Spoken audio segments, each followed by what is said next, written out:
Caleb. You are dead center of the greatest scientific event in the history of man. Hello.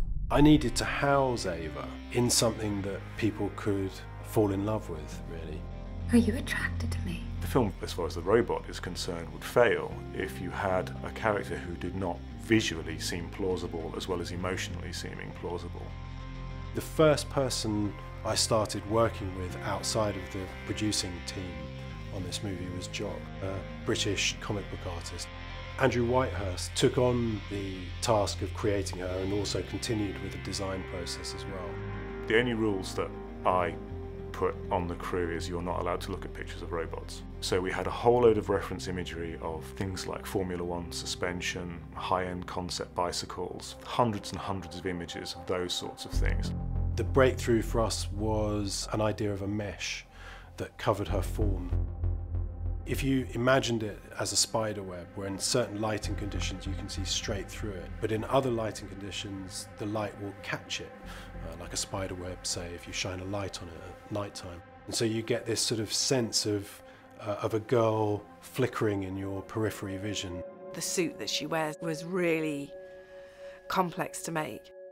It's almost like you're creating something that needs to disappear into someone's body instead of stand away and look like it's doing a job as an item of clothing. So we approached it from a fabric point of view. We played with various different chemicals that we could put onto it and into it to give it a feeling that it was actually a metal and that was stiff when stretched around the body. How do I look? You look good. I did my first camera test. The VFX guys came in and they took one of those frames from that test shot and showed me what it's gonna look like.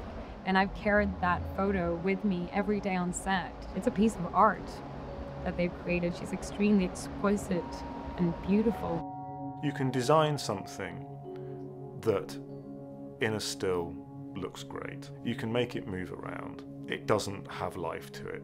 The first time Alicia was in the costume that Samir designed, and it's like, yeah, okay, this is gonna work. I get it. You can just see it there and then. Alicia Vikander was perfect, aside from being a really incredibly gifted actress. She was trained as a ballerina. She's got an extremely good control over her physicality. The way she walks, moves her hand, a slight tilt of her head, and all of that in constructing a machine that you were seduced by was what we needed. They did stellar work, and I'm astonishingly proud of what they achieved. When I watched the film, after the first scene, I forget that it's a visual effect, and I'm just watching her as a character. If I lose that when I watch it, then something fantastic has happened. How do you feel about her? She's amazing.